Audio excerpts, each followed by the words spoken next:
জুলাই বিপ্লবের প্রথম শহীদ বেগম রোকেয়া বিশ্ববিদ্যালয়ের মেধাবী ছাত্র 2024 সালের 16 জুলাই বেগম রোকেয়া বিশ্ববিদ্যালয়ের সামনে পুলিশের গুলিতে নির্মমভাবে শহীদ হয়। প্রায় 2 বছরের কাছাকাছি হতে চলল। আজকে আন্তর্জাতিক অপরাধ ট্রাইব্যুনালে সেই মামলার রায় প্রদান করা হবে। তো আমরা চাচ্ছি যে এই হত্যাকাণ্ডের সাথে যারা প্রত্যক্ষ এবং পরোক্ষভাবে জড়িত, রাষ্ট্রের আইন অনুযায়ী তাদের সর্বোচ্চ শাস্তি মৃত্যুদণ্ড কার্যকর রায় প্রদান এবং দ্রুত সময়ের মধ্যে কার্যকর করা, এটা আমাদের প্রত্যাশা।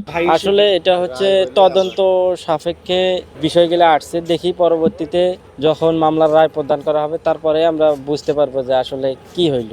এটা আমরা আশা করি দ্রুত সময়ের মধ্যে মামলার রায় হলে গ্রেপ্তার করবে। মানুষ তো সারা জীবন বেঁচে থাকবে না, মানুষ চলে যাবে, কিন্তু পরিবারের সবার ছোট ভাই হিসেবে তাকে হারাইয়া তো একটা বুকের মধ্যে বেদনা আছে, কিন্তু এখন তার আত্মত্যাগের মাধ্যমে যে নতুন বাংলাদেশ গড়ার সুযোগ হয়েছে সেটার কারণে একটা গর্ববোধ করি নিজের কাছে। ইনশাল্লাহ ধীরে ধীরে আশা করি হবে। না, এটা হচ্ছে দেশের একটা তদন্তের তো বিষয় আছে, সময়ের প্রয়োজন আছে, হঠাৎ করে তো কোনো কিছু হয় না। এখন দেখা যাক, আজকে রায় হবে, রায় হওয়ার পরেই চূড়ান্ত প্রতিক্রিয়া জানাই। না, এটা প্রায় 1.5 বছরের সময় তদন্ত সহ প্রায় 2 বছরের কাছাকাছি চলে গেছে। তাড়াহুড়া করা হয় নাই। আন্তর্জাতিক অপরাধ লোকজন বলছে মানে তারা তারা বিভিন্ন ধরনের প্রোপাগান্ডায় ছড়ায়, তাদের এইসব কথাবার্তা সব ভিত্তিহীন। জি, সর্বোচ্চ শাস্তি দাবি করছে। আসসালামু আলাইকুম। কি মনে হয় আমার নাম আবু হোসেন।